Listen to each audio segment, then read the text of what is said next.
Welcome to our channel. YCP అధినేత YS Jaganmohan Reddy ఎప్పుడు చూసినా కూడా ప్రతిపక్ష హోదా ఇస్తేనే నేను అసెంబ్లీకి వస్తానంటూ చెప్తూ కూర్చున్నారు. మరి నిన్న జరిగినటువంటి ప్రెస్ మీట్ లో కూడా ఆయన హోదా ఇస్తేనే అసెంబ్లీకి వస్తాననడం ఎంతవరకు కరెక్ట్ తెలుసుకునే ప్రయత్నం చేద్దాం. దీన్ని విశ్లేషించడానికి మనతో పాటుగా ఉన్నారు ప్రముఖ ఆర్థిక, రాజకీయ, సామాజిక విశ్లేషకులు అప్సాని రాజేష్ గారు. నమస్తే. నమస్కారం. నిన్న జగన్మోహన్ రెడ్డి ప్రెస్ మీట్ పెట్టి కొన్ని కీలక కామెంట్స్ చేశారు సార్. మరి ఆయన పాడిందే పాట కిందకి ప్రతిపక్ష హోదా ఇస్తేనే నేను అసెంబ్లీకి వస్తాను అనడం, స్పీకర్ అయ్యన్న పాత్రుడు గారు కూడా ప్రతిపాదించిన దానిపైన ఆయన కౌంటర్ గా అసలు ఆ జీతాల మీద బతికే అంత పేదవాళ్ళు ఎవరూ లేరనడం, ఈ కామెంట్స్ అన్నింటినీ కూడా ఏ విధంగా చూడాలంటారు? నాకు ఎగ్జాక్ట్గా సినిమా పేరు గుర్తులేదు, కానీ ఒక సినిమాలో బాబు మోహన్ క్యారెక్టరు ఆ ఊర్లో వాళ్ళందరికీ కృష్ణుడు గోవర్ధనగిరిని ఎత్తినట్టుగా నేను ఈ కొండను పైకెత్తానని చెప్పని సవాల్ విసురుతాడు. సరే రేపొద్దున ముహూర్తం నేను ఈ కొండను ఎత్తానని చెప్పని చెప్తాడు. ఊరాళ్ళందరూ కూడా తరలొస్తారు. మనాడేదో కొండను ఎత్తానంటున్నాడు, ఇది ఎట్లా సాధ్యమో చూద్దామని చెప్పని అందరూ కొండ దగ్గరికి వెళ్తారు. సరే ఎత్తు మేము చూస్తామని అంటారు. నేనే ఎత్తడం ఎట్లా కుదురుతుంది, మీరందరూ ఎత్తి నా నెత్తిని పెట్టండి నేను మోస్తానంటాడు. అంటే పనివంతుడు, ప్రయోజకుడు, సమర్థుడైతే ఈ తొండి చేయరు. నిజంగా ప్రజా సమస్యల పట్ల స్పందించాలనే చిత్తశుద్ధి, అంకితభావం కలిగిన రాజకీయ నాయకులైతే నీకెంతటి సంఖ్యాబలం ఉందనేది పరిగణలోకి తీసుకోరు. ఉమ్మడి రాష్ట్రంలో సిపిఎం పార్టీకి నోముల నరసమ్మయ్య గారు సిపిఎం ఫ్లోర్ లీడర్గా ఉండేవాడు. నోముల నరసమ్మయ్య గారు, జోలకంటి రంగారెడ్డి గారు ఇద్దరే శాసనసభ్యులు. కానీ వాళ్ళు చాలా సమర్థంగా రాష్ట్రంలో వివిధ ప్రాంతాలకు సంబంధించిన, ప్రజలకు సంబంధించిన సమస్యలను అసెంబ్లీలో చాలా సక్సెస్ఫుల్గా లేవనెత్తేవారు. అదే టెన్యూర్లో భారతీయ జనతా పార్టీకి కిషన్ రెడ్డి గారు, ఎండల లక్ష్మీనారాయణ గారు ఇద్దరే శాసనసభ్యులు. వాళ్ళు కూడా శాసనసభలో వాళ్ళకి దక్కిన టైంలోనే వాళ్ళు లేవనెత్తాలి అనుకున్న ప్రజా సమస్యలని ప్రభుత్వం దృష్టికి సూటిగా స్పష్టంగా తీసుకురాగలిగేవారు. అదే టెన్యూర్లో జయప్రకాష్ నారాయణ గారు ఒక్కరే లోక్సత్తా నుంచి శాసనసభ్యుడు. అలాగే గతంలో సిపిఐ ఎంఎల్ పార్టీ నుంచి గుమ్మడి నరసయ్య గారు ఉండేవాళ్ళు, ఓంకార్ గారు ఉండేవారు. వారు కూడా ఒక్కొక్క సభ్యులే వాళ్ళు సభలో చాలా సమర్థంగా వాళ్ళ వాణిని ప్రజల పక్షాన వినిపించేవాళ్ళు. నాకు ఇంతటి సంఖ్యాబలం ఉంటేనే సభకు వస్తా, నాకు ఈ హోదా ఇస్తేనే సభకు వస్తా అనే గొంతెమ్మ కోరికలు కోరటానికి ఆ హోదా ఇవ్వాల్సింది, నీకు ఆ సంఖ్యాబలం ఇవ్వాల్సింది ప్రజలు. 175 స్థానాల్లో నువ్వు నీ అభ్యర్థిని పెట్టి పోటీ చేసావు, నువ్వు ప్రచారం చేసుకున్నావు. ప్రజలు నీకు 11 స్థానాలే ఇచ్చారు. బ్యూటీ ఆఫ్ డెమోక్రసీ ఏంటంటే నీకు 151 ఇచ్చింది అదే ప్రజలు, నీకు ఈ 11 ఇచ్చింది అదే ప్రజలు, అంతకుముందు నీకు 67 ఇచ్చింది అదే ప్రజలు. ఒకనాడు 67 ఇచ్చిన రోజు ఆ హోదా అనుభవించావు, 151 ఇచ్చిన రోజు ఈ హోదాను అనుభవించావు. ఇవాళ 11 ఇచ్చిన నాడు కూడా ఈ హోదాకి పరిమితమై నీ పాత్రను పోషించి ఏ ప్రజలైతే నిన్ను 151 నుంచి 11కు పరిమితం చేశారో మళ్ళీ 2029లో కూడా అదే ప్రజల దగ్గరికి వెళ్ళాల్సింది కూడా నువ్వే. నీకు ఇచ్చిన పాత్రకి నువ్వు న్యాయం చేస్తే, నువ్వు ప్రజల పక్షాన నిలబడితే, ప్రజల పక్షాన నీ వాణిని వినిపిస్తే, నీ న్యాయబద్ధమైన నీ పనితీరు పట్ల ప్రజలకు నమ్మకం కలిగితే 2029లో నేను మళ్ళీ పరిగణలోకి తీసుకుంటారో తీసుకోరా, ఆ రోజున ప్రజల విచక్షణది. అటువంటిది ఇవాళ అంతిమ న్యాయ నిర్ణేతలైన ప్రజలిచ్చిన తీర్పునికి కూడా వక్రభాష్యాలు చెప్తా, ఎమ్మెల్యేగా ఇతను ప్రమాణ స్వీకారం చేసిన రోజు ఒక ప్రమాణం చేశాడు. ఏమని? సభ నియమాలకు, సభ సాంప్రదాయాలకు కట్టుబడి ఉంటానని చెప్పని ప్రమాణ స్వీకారం చేశాడు. అంటే శాసనసభకి కొన్ని రూల్స్ ఉంటాయి, కొన్ని కన్వెన్షన్స్ ఉంటాయి. ఇవాళ శాసనసభాధిపతి స్పీకర్ గారు సభలోకి రాగానే సభ్యులందరూ లేచి నిలబడతారు. అది గౌరవ సూచకంగా ఆ స్థానానికి ఇచ్చే మర్యాద. ఏ సభ్యుడైనా నిలబడలేదు కదా అని చెప్పని అతన్ని స్కూల్లో టీచర్ గారు వచ్చినట్టు చెవి మేలేసి అతనికి పనిష్మెంట్ ఎవరో. కానీ సభలో ఆ సభాధ్యక్ష స్థానానికి మొదటి నుంచి అందరూ ఇస్తున్న గౌరవ మర్యాదల్ని ఇప్పటికీ అందరూ పాటిస్తున్నారు.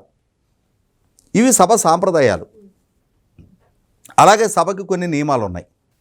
ఆ నియమాల ప్రకారం 1/10 షేర్ ఆఫ్ ది హౌస్ సభలో ఉన్న 175 మంది సంఖ్యాబలంలో 18 మంది కనీసం వస్తేనే ప్రతిపక్ష హోదా ఇస్తారు అనేది సభ రూల్ బుక్లో ఉంది.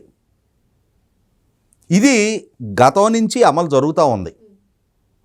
దీన్ని ఆర్డర్ చేసి జగన్మోహన్ రెడ్డి మనకు తెలిసిన వాళ్ళే, జగన్మోహన్ రెడ్డికి 18 లేకపోయినా పర్వాలేదు మనం ఇచ్చేద్దామని, కానీ జగన్మోహన్ రెడ్డికి మనకి గిట్టనోళ్లే, జగన్మోహన్ రెడ్డికి 18 వచ్చినా కూడా మనం ఇవ్వము అని అంటానికి కానీ వీల్లేదు. అది స్పీకర్ గారి డిస్క్రిషన్, ఆయన్ని ఏ శక్తి ఆపుతుంది అని చెప్పి నేను మాట్లాడుతున్నాడు. స్పీకర్ గారి డిస్క్రిషన్ కాదు, స్పీకర్ గారు స్పష్టంగా తన అధికార పరిధి ఏంటి అనేది రూలింగ్ ఇచ్చారు. అయినా సరే నాకు ఇంతటి సంఖ్యాబలం లేకున్నా నాకు ఆ హోదా ఇస్తేనే సభకు వస్తా అంటున్నాడు. ఇక్కడ గమనించాల్సింది ఒకటి ఉంది. ఇతనికి సంఖ్యాబలం లేదు అనేది అతను ఎమ్మెల్యేగా ప్రమాణ స్వీకారం చేశానని అతనికి తెలుసు. అయినా సరే ఆ సమావేశానికి హాజరయ్యే సందర్భంగా తన శాసనసభ్యుల్ని ప్రభుత్వం దగ్గరికి రాయబారం పంపించి ప్లీజ్ మా ఓడి కారు లోపల దాకా రానిండి అంటే, ఇక్కడ సభకి కొన్ని నేను ఇందాక చెప్పిన కన్వెన్షన్స్ ఉన్నాయి. సభానాయకుడు, సభాధ్యక్షుడు స్పీకర్ గారు, సభానాయకుడు ముఖ్యమంత్రి గారు, మంత్రులు వాళ్ళు వచ్చే దారి ఒకటి ఉంటుంది, ఎమ్మెల్యేలు వచ్చే దారి ఒకటి ఉంటుంది, అధికారులు వచ్చే దారి ఒకటి ఉంటుంది, విజిటర్స్ గ్యాలరీ ఉంటుంది, ఆ విజిటర్స్ వచ్చే దారి ఒకటి ఉంటుంది. నేను ఒక విజిటర్గా శాసనసభ కార్యకలాపాలు చూడటానికి వెళ్ళి నేను కూడా ఈ ప్రెమిసెస్లోకి వచ్చా కదా, నేను ఈ గ్యాలరీలో కాకుండా వెళ్ళి అక్కడ ఎమ్మెల్యేలతో పాటు కూర్చుంటానంటే ఊరుకుంటారా? మెడబట్టుకొని బయటికి నెడతారు. అదే సందర్భంలో నేను ఒక సాధారణ ఎమ్మెల్యేని, నేను ముఖ్యమంత్రి వెళ్ళే దారిలో వెళ్తాను అని ఏ ఎమ్మెల్యే అయినా తొండికేసి ఊరుకుంటారా?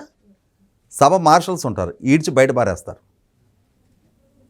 నీకు ప్రధాన ప్రతిపక్ష నాయకుడు హోదా లేదు, నువ్వు రాష్ట్ర ముఖ్యమంత్రి పదవి నుంచి దిగిపోయావు, నువ్వు సభలో ఉన్న 175 మంది ఎమ్మెల్యేలు నువ్వు ఒక ఎమ్మెల్యేవి, నువ్వు ఎమ్మెల్యేలకి ఏ గేట్ నుంచి నిర్దేశించారు ఆ గేట్లో రావాలి. సభాధ్యక్షుడికి సభా నాయకుడికి కారు లోపల దాకా ఎలో చేస్తారు, మంత్రుల కారులో ఒక సర్టెన్ ఎక్స్టెంట్ వరకు ఎలో చేస్తారు, ప్రధాన ప్రతిపక్ష నాయకుడు హోదా ఉంటే అతని కారు ఒక దాకా ఎలో చేస్తారు.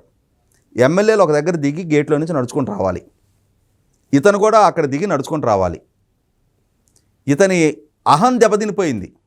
అరే నిన్నటిదాకా నేను సభానాయకుడిని కదా, కారు లోపల దాకా వెళ్ళింది కదా, ఇప్పుడు నేను ఈ గేటు దగ్గర ఏం అరిగిపోతావా? నీకు ఆ స్థాయే ప్రజలు కల్పించారు. నీ కారు లోపల వరకు వెళ్ళటానికి ఆ రోజున ప్రజలే అవకాశం ఇచ్చారు. ఇవాళ నిన్ను ఈ గేటు దగ్గర దిగి నడిచెళ్ళమని ప్రజలు నీకు అదే నిర్దేశించారు. దానికే నువ్వు కట్టుబడి ఉండాలి. కానీ నువ్వేం చేసావు? నిన్న నీ మీద ఎన్నికల్లో నెగ్గిన నిన్ను తుక్కుగా చిత్తుగా ఓడించిన వాళ్ళ దగ్గరికి దేనికోసం అప్లికేషన్ పెట్టావు? ప్లీజ్ మా వాడి కారు లోపల దాకా రానియండి. అసలు ఆ కోరిక వెలిపుచ్చడం నీ తప్పు. వాళ్ళ దగ్గర ఇంత చిన్న అప్లికేషన్ వాళ్ళకి పెట్టుకొని వాళ్ళు దయదలిసి సరే రమ్మను అని చెప్పని వాళ్ళ దయాదాక్షిణ్యాలతో నీ కారు లోపల దాకా వచ్చింది. లోపల దాకా రాగానే మళ్ళీ వచ్చి ప్లీజ్ అండి ఆల్ఫాబెటికల్లో మా వాడిని పిలవమాకండి, అప్పుడు దాకా కూర్చోలేడు, మీరు ఇంతమంది కనపడుతుంటే మా వాడికి కడుపులో సెగలు బగలై మండుతూ ఉంది, దాన్ని తట్టుకోలేడు, మీ మంత్రులు అవగానే మా వాడిని పిలవండి ప్రమాణ స్వీకారానికి. జాలి తెలిసి పోనీలే ఎన్నో ప్యాకెట్లు తాగుతూ వెళ్ళామని చెప్పని జాలి తెలిసి వాళ్ళే పిలిచి ప్రమాణ స్వీకారం చేయించారు. మంత్రులు అవగానే ప్రమాణ స్వీకారం అవగానే ఒక నమస్కారం అంటే పెట్టాడు, వెళ్ళిపోయాడు బయటికి. కనీసం తన పార్టీ నుంచి నెగ్గిన తన వెనుకున్న మిగిలిన 10 మంది ప్రమాణ స్వీకారానికి కూడా పార్టీ నేతగా నేను మీకు అండదండలు అందిస్తూ మీ వెనుకున్నా అని చెప్పనే ధైర్యం కూడా ఇవ్వాల. అంటే ఇంత సెల్ఫ్ సెంట్రిక్ మనిషి, తన స్వార్థం, తన సౌకర్యం వీటికి తప్ప సభను ఫేస్ చేయలేడు, ఇంతటి సంఖ్యాబలం ఉన్న అధికార పక్షాన్ని ఫేస్ చేయలేడు, వాళ్ళు సంధించే ప్రశ్నలకు సమాధానం చెప్పలేని ఒక నిస్సహాయ స్థితిలో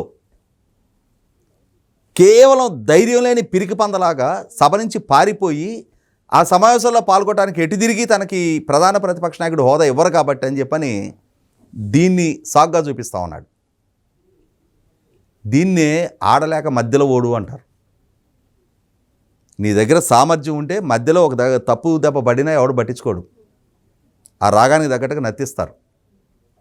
ఆడలేనప్పుడు ఏం చెప్తారు? ఏ మధ్యలో మీద ఏంది మెల్లిగేస్తున్నావు సౌండు, ఈ వంకలు చెప్తున్నావు అని అంటే నీ దగ్గర సరుకు లేదని అర్థం. ఇవాళ మళ్ళీ శాసనసభాపతిని ఏ శక్తి ఆపుతుందో కొన్ని ఎగ్జాంపుల్స్ ఉన్నాయి. 1994లో 89 నుంచి 94 దాకా కాంగ్రెస్ పార్టీ రాష్ట్రాన్ని పరిపాలించింది. 94 ఎన్నికల్లో తెలుగుదేశంతో మిత్రపక్షంగా పోటీ చేసిన కమ్యూనిస్ట్ పార్టీ కలిపి అఖండ విజయం సాధించింది. మిత్రపక్షాలుగా పోటీ చేసిన కమ్యూనిస్ట్ పార్టీలకు 35 సీట్లు వస్తే అప్పటి వరకు అధికారం చెలాయించిన కాంగ్రెస్ పార్టీకి 26 సీట్లే వచ్చినాయి. ఉమ్మడి రాష్ట్ర అసెంబ్లీ సంఖ్యాబలం 294. అంటే 30 మంది సభ్యుల సంఖ్యాబలం ఉంటేనే కాంగ్రెస్ పార్టీకి ప్రధాన ప్రతిపక్ష హోదా ఇస్తారు. ఆ సభలో కాంగ్రెస్ పార్టీకి 26 వచ్చినాయి కాబట్టి ప్రతిపక్ష హోదా ఇవ్వాల. 1984 పార్లమెంట్ ఎన్నికల్లో ఆ ఎన్నికలలో తెలుగుదేశం పార్టీ ఇందిరాగాంధీ గారి హత్య తర్వాత జరిగిన పార్లమెంట్ ఎన్నికలు కాంగ్రెస్ పార్టీకి 400 పైగా స్థానాలు వచ్చినాయి. దేశంలో ఉన్న ప్రధాన ప్రతిపక్ష పార్టీలన్నీ కూడా చల్లా చెదురైపోయినాయి. భారతీయ జనతా పార్టీకి అయితే దేశవ్యాప్తంగా 2 స్థానాలు వచ్చినాయి. ఆ ఎన్నికల్లో ఆంధ్రప్రదేశ్ రాష్ట్రంలో తెలుగుదేశం పార్టీకి 30 స్థానాలు వచ్చినాయి. పార్లమెంటులో ప్రధాన ప్రతిపక్ష గ్రూపుగా తెలుగుదేశాన్ని గుర్తించారు. ఎందుకంటే 1/10 షేర్ ఆఫ్ ది హౌస్, 545 మంది సంఖ్యాబలం ఉన్న పార్లమెంటులో 55 మంది నెగ్గితేనే ప్రధాన ప్రతిపక్ష హోదా ఇస్తారు. వీళ్ళకి వచ్చింది 30 కాబట్టి ప్రతిపక్ష గ్రూప్ అన్నారు, ప్రతిపక్ష హోదా ఇవ్వాల. ఇవి పార్లమెంటులో అసెంబ్లీలో ఆల్రెడీ సెట్ చేసున్న ప్రెసిడెంట్స్. గత టెన్యూర్లో నువ్వు రాష్ట్ర ముఖ్యమంత్రిగా ఉండగా తెలుగుదేశం పార్టీకి 23 సంఖ్యాబలం ఉంది. అందులో 4 నీ పార్టీలో లాగేసుకున్నావు. 19 మంది ఉన్నారు. 18 మందిని నువ్వు సస్పెండ్ చేయించావు. ఒక్క చంద్రబాబు నాయుడు గారు ఒక్కడే కొన్ని గంటల పాటు ఆయన మిమ్మల్ని ప్రశ్నల మీద ప్రశ్నలు సంధిస్తూ మీ నుంచి సమాధానాలు రాబట్టాడు. పనిమంతుడికి సంఖ్యాబలంతో సంబంధం లేదు. సమస్యల పట్ల అవగాహన ఉండాలి, ప్రశ్నించాలనే తత్వం ఉండాలి, ప్రజల కోసం నిలబడాలనే చిత్తశుద్ధి ఉండాలి, అంకితభావం ఉండాలి, నిజాయితీ ఉండాలి. అవి ఉన్నాడికి ఈ పక్కన ఎంత సంఖ్యాబలం ఉంది, వీళ్ళు ఎన్ని అవహేళన చేస్తున్నారు, ఎంత హేళనగా ఎన్ని దోషణలు దూషిస్తున్నారు అనేది పరిగణలోకి తీసుకోరు.